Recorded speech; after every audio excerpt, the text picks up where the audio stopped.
Baik, selamat siang.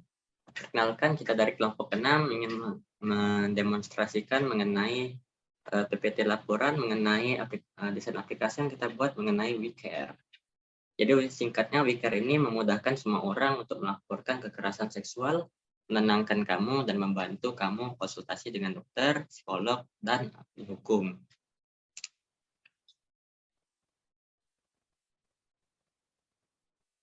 Berikutnya, ini adalah tim kami. Yang pertama ada saya, yaitu Dava Virgi Kertawijaya, bisa dipanggil Dava. Berikutnya ada Nigel Anrian, ada Michael Owen Kohar, ada Samuel Andrew, dan terakhir ada Rifki Dibensyah.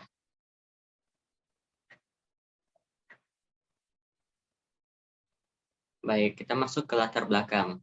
Latar belakang dari pembuatan desain WeCare ini, yaitu pertama mengenai latar user interface. Dapat dilihat di sini, agar dapat menyelesaikan permasalahan dan mudah dimengerti oleh pengguna, penampilan desain user interface menjadi jembatan yang akan penting untuk menghubungkan logika penyelesaian masalah dengan pengguna. Kemudian kita masuk ke latar permasalahan. Salah satu kasus yang terjadi saat ini yaitu kasus kekerasan seksual. Jadi pengalaman buruk korban menjadi perhatian utama yang berhubungan dengan user experience atau UX dengan mempertimbangkan pengalaman dan perasaan pengguna dalam pembuatan desain UI aplikasi. Kemudian yang terakhir, latar pembuatan desain. Maka berdasarkan dua latar tersebut, kami berupaya menciptakan desain user interface yang dapat digunakan oleh aplikasi untuk membantu para korban dan masyarakat yang ingin tahu bagaimana cara mencegah kasus kekerasan seksual dan membantu korban lainnya untuk menindaklanjuti pelaku dengan cara melaporkan kejadiannya. Berikutnya yaitu tujuan. Tujuan dari pembuatan desain aplikasi WeCare ini yang pertama untuk meningkatkan kesadaran. Dengan meningkatkan kesadaran pada masyarakat ini akan meminimalisirkan bahayanya kekerasan seksual serta meningkatkan rasa peduli terhadap sesama, termasuk pedulian terhadap korban. Kemudian yang kedua, yaitu untuk membantu sang korban itu sendiri, dengan membantu korban untuk menyembuhkan luka mental dan ketakutan yang dialami akibat kekerasan seksual. Berikutnya. Oke, berikutnya WeCare juga memberikan beberapa manfaat, yaitu kepada masyarakat. Masyarakat dapat mengetahui dampak kekerasan seksual, sehingga masyarakat dapat lebih waspada terhadap sesama akan bahayanya dari kekerasan seksual. Lalu manfaat kedua yaitu wawasan. Dapat menambah wawasan mengenai cara menghadapi bahaya dari kekerasan seksual melalui artikel-artikel mengenai kekerasan seksual. Dengan demikian, masyarakat dapat mengetahui tips dan cara untuk melindungi diri agar terhindar dari kekerasan seksual.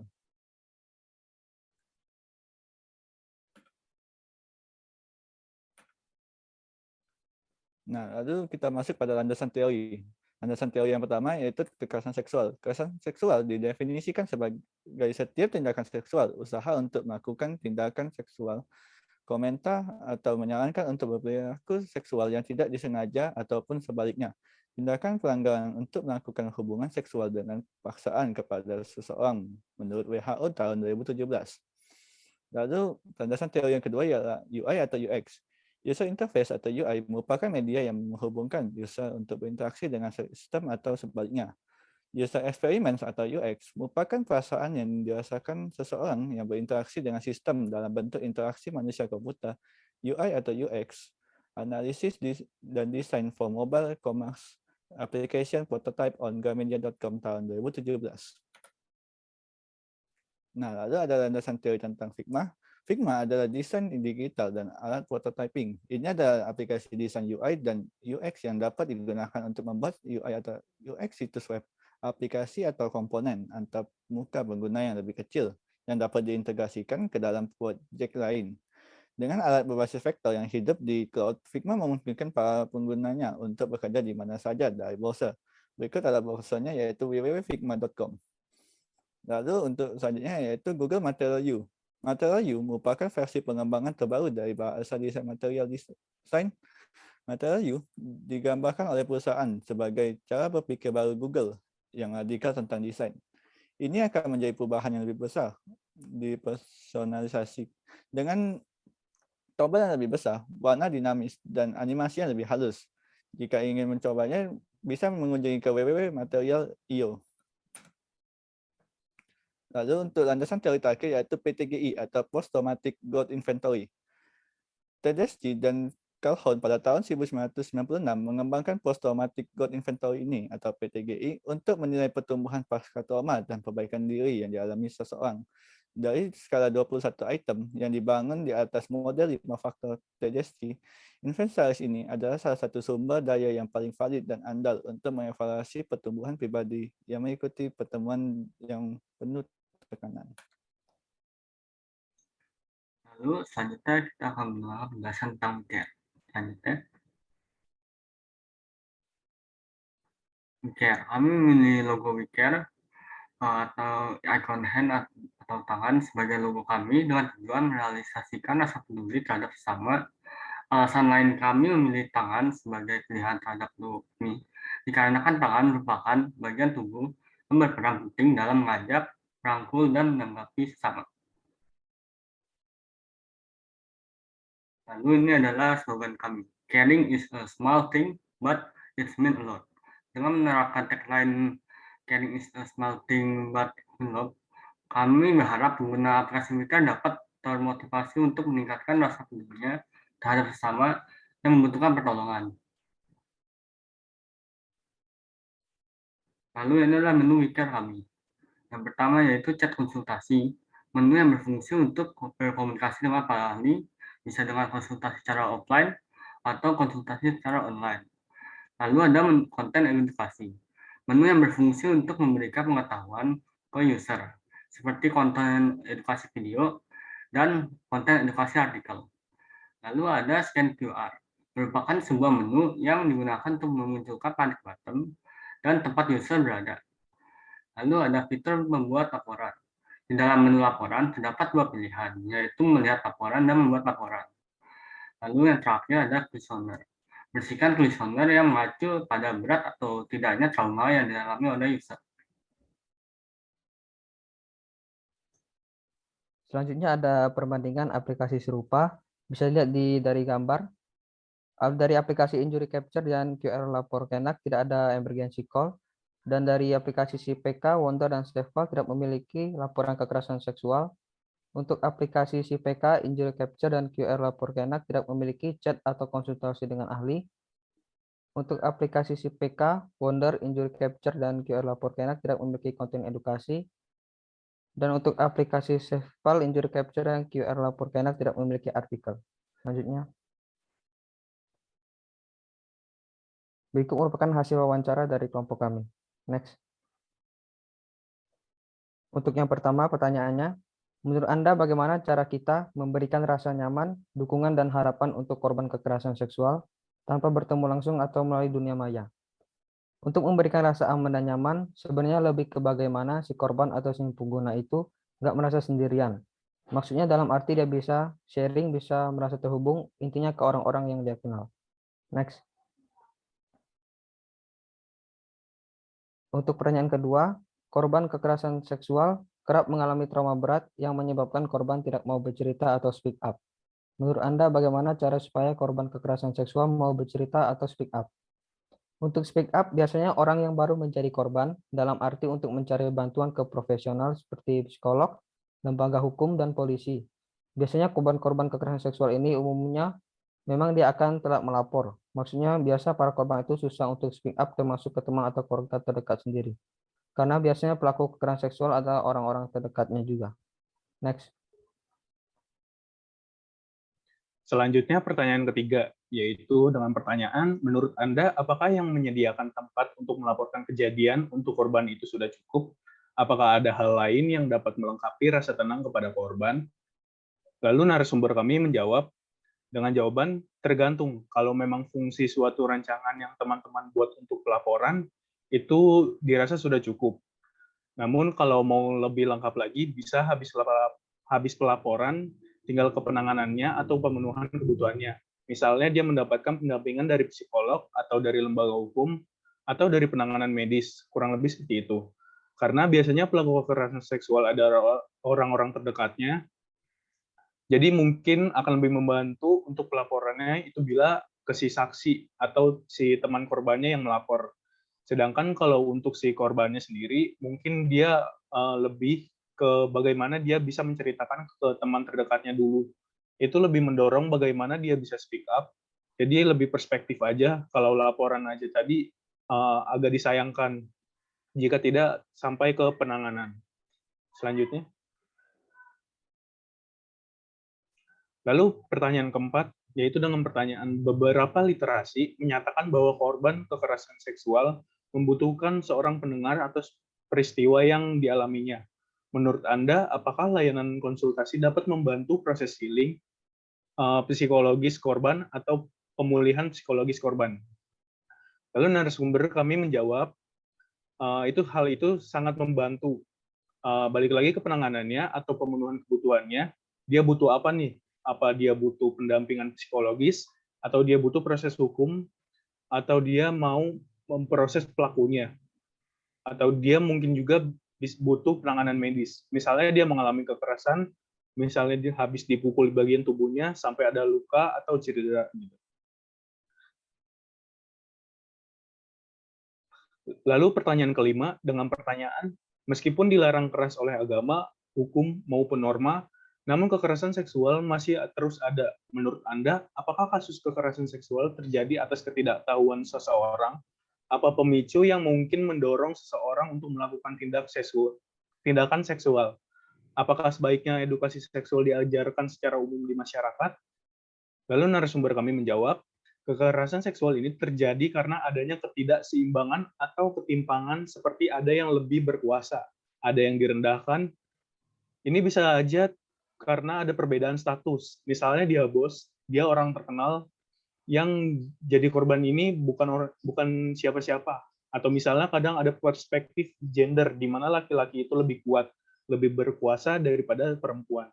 Nah, itu juga bisa, atau ada juga biasanya yang kalau dari beberapa kasus, misalnya dosen mahasiswa, atasan bawahan yang mainnya kekuasaan.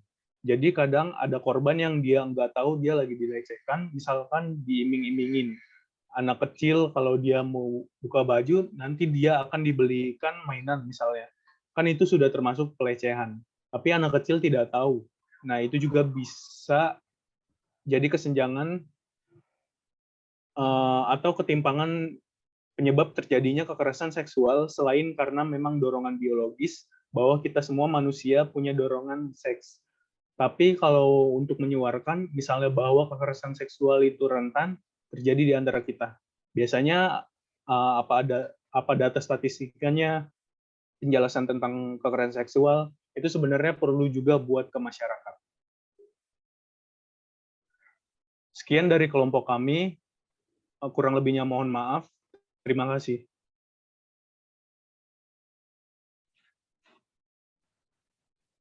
Baik, selamat siang semuanya. Perkenalkan kami dari kelompok 6 ingin mempresentasikan mengenai desain aplikasi kekerasan seksual yang kita buat, yaitu bernama WeCare. Baik, pertama-tama, izinkan kami perkenalan tim dulu. Nama saya Dava Virgil Kertawijaya, dapat dipanggil Dava. Kemudian ada teman saya Miguel Andrian, Michael Owen Kohar, Samuel Andrew, dan terakhir Rizky Dwiansyah. Jadi masuk pada tampilan desain awal, pada opening page. Jadi tampilan desain WeCare pertama kita merupakan seperti ini, tampilan seperti ini untuk mengakses aplikasi WeCare. Berikutnya. Setelah itu kita memasuki bagian login dan sign up. Yang gambar bagian kiri merupakan gambar login, yang di sebelah kanan merupakan gambar sign up menggunakan email, password, dan nomor handphone. Baik, berikutnya kita memasuki halaman utama setelah dari login tadi. Pada halaman utama ini, user dapat mengakses berbagai menu seperti chat konsultasi, buat laporan, konten edukasi, dan tips dari kami, beserta 2 fitur lainnya seperti scan QR masuk dan fitur refleksi. Baik, pada bagian ini merupakan fitur scan QR code. Jika ditekan, akan muncul tampilan seperti ini.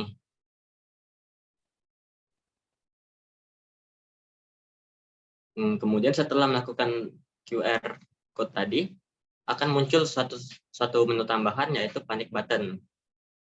seperti ini.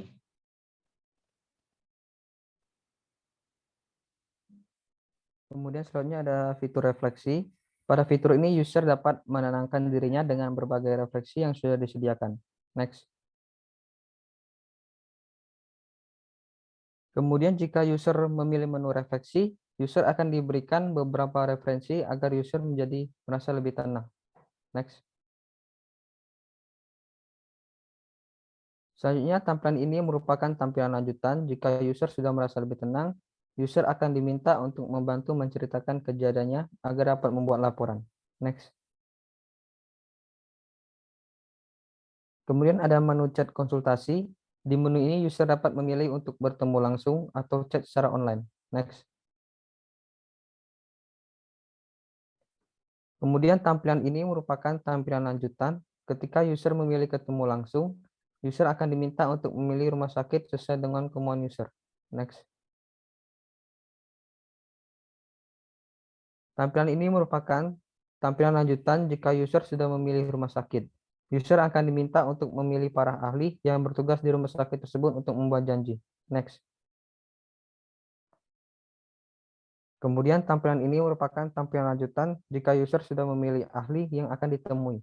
User akan diminta untuk mengisi form untuk membuat janji dengan ahli. Next.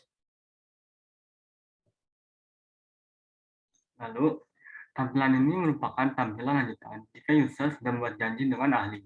Di halaman utama, sebelah kanan panik bottom, akan muncul janji rawat jalan sebagai pengingat. Lanjutnya. Lalu ada fitur chat online. Tampilan ini merupakan tampilan lanjutan jika user memilih chat online. User akan diminta untuk memilih para ahli yang akan membantu sebagai teman chatting untuk user. Lalu itu ada pilihan dokter. Tampilan ini user akan diminta untuk memilih dokter sesuai dengan kemampuan user. Lalu ada chat online merupakan tampilan untuk melakukan chatting dengan para ahli. Lalu ada menu laporan. Menu ini user akan memilih untuk membuat laporan terkait dengan kekerasan seksual dan dapat melihat progres laporan yang sudah dibuat. Lalu ada form laporan. Tampilan ini merupakan tampilan lanjutan jika user membuat laporan. User akan diminta untuk mengisi laporan sesuai dengan kejadian, tanggal kejadian, rincian kejadian, tempat kejadian, dan bukti kekerasan seksual. Lalu yang terakhir ada form laporan. Tampilan ini merupakan lanjutan dari jika user sudah selesai membuat laporan.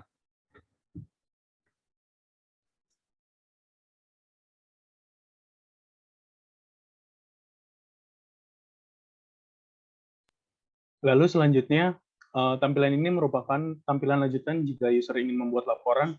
User akan diberikan pilihan pertanyaan untuk beranikan user dalam membuat laporan. Jadi saat user mengklik button buat lapor, nanti akan muncul pop-up, apakah user yakin ingin melaporkannya. Jika user yakin, maka akan diproses lagi pembuatan laporannya. Sedangkan jika tidak, kami akan menanyakan kepada user apakah user akan berkonsultasi terlebih dahulu atau tidak. Jika mau, nanti akan diarahkan ke pilihan konsultasi. Jika tidak, akan kembali ke menu awal home. Selanjutnya. Nah, di sini ada menu lihat laporan. Tampilan ini merupakan tampilan lanjutan jika user memilih melihat laporan. User dapat melihat progres laporan yang sudah dibuat, di mana progresnya ada dikirim itu saat saat user selesai membuat laporan, lalu ada diverifikasi saat laporan tersebut diterima dan dicek oleh petugas yang terkait, lalu diproses, dan terakhir diselesai. Next. Selanjutnya ada menu konten edukasi. Di menu ini user dapat memilih untuk seputar membaca artikel edukasi atau kekerasan seksual atau menonton video edukasi seputar kekerasan seksual. Nah, pada halaman ini nanti user dapat memilih di antara ingin menonton video atau artikel dengan tema kontennya itu edukasi kekerasan seksual. Next. Nah, berikut adalah artikel halaman artikel edukasi, di mana tampilan ini merupakan tampilan lanjutan jika user memilih artikel edukasi yang tadi ada di pilihan di halaman sebelumnya.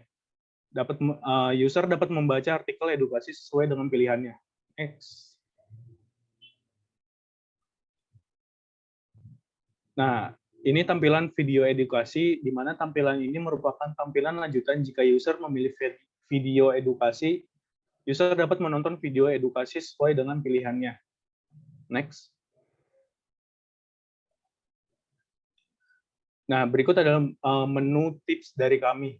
Itu di menu ini user akan diberikan tips dari kami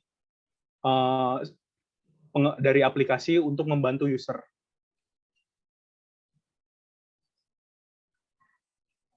Nah, dari desain yang sebelumnya nanti jika menekan tombol iya akan dipindahkan ke halaman ini, di mana halaman ini merupakan tampilan lanjutan di mana user akan diminta untuk menjawab 21 pertanyaan sesuai standar PTGI atau Post Traumatic Growth Inventory dengan skala 1 sampai 6.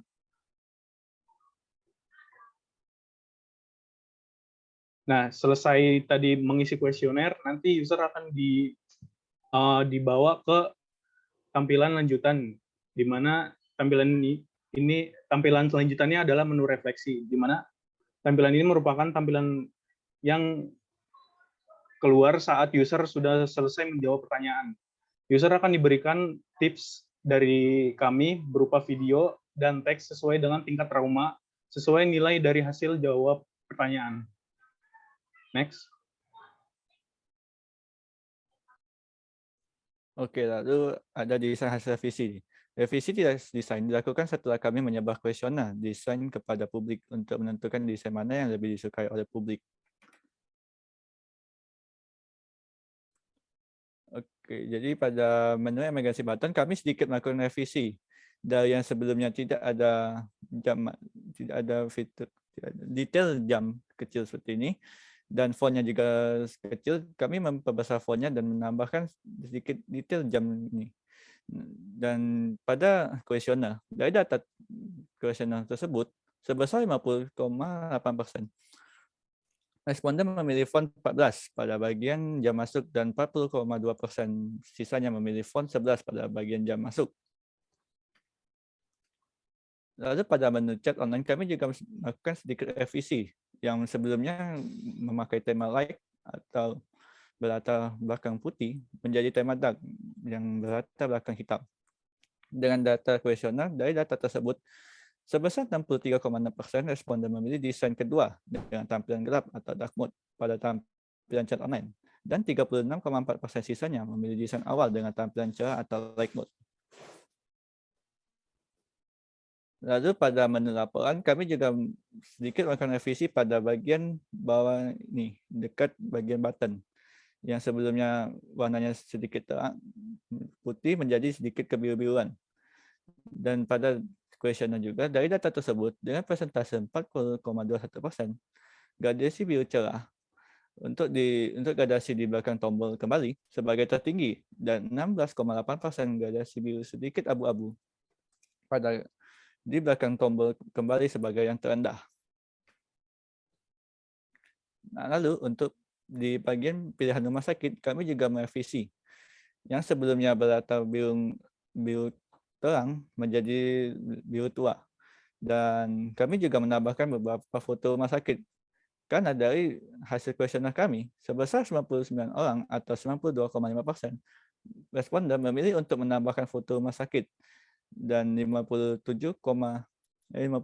responden atau 53,3% memilih untuk menambahkan keterangan rating rumah sakit. Dan sisanya 47 responden atau 43,9% memilih untuk menambahkan keterangan jam operasional rumah sakit. Maka dari itu kami memutuskan untuk menambahkan foto rumah sakit saja. Nah, lalu pada video edukasi kami merevisi yang sebelumnya tampilannya dengan full screen menjadi tampilan setengah yang bisa diminimize atau maximize, dan juga menambahkan kolom komentar pada videonya. Dengan hasil kuesioner, sebesar 70,1% responden memilih tampilan video yang dapat diminimize atau maximize dengan kolom komentar, dan 29,9% memilih tampilan video secara full screen tanpa kolom komentar. Lalu, pada bagian tips dari kami, pada bagian pertanyaan, kami merevisi yang sebelumnya tulisannya tidak diberi efek apapun, kami memberikan sedikit efek italic dan bold. Lalu pada penempatan pertanyaan skala ini juga, kami juga membuatnya menjadi sedikit di bawah. Dengan hasil kuesioner, dengan persentase 33,6%, responden memilih untuk opsi 1 untuk tata letak pertanyaan seperti ini sebagai tertinggi, dan 4,7% responden memilih opsi 5 untuk tata letak pertanyaan sebagai terendah. Dan dengan persentase 61,7%, responden memilih untuk bold dan italic untuk tulisan pertanyaan sebagai tertinggi, dan 3,7% responden sisanya memilih italic saja untuk tulisan pertanyaan sebagai yang terendah. Baik, mohon maaf bila ada salah kata. Terima kasih atas perhatian Anda.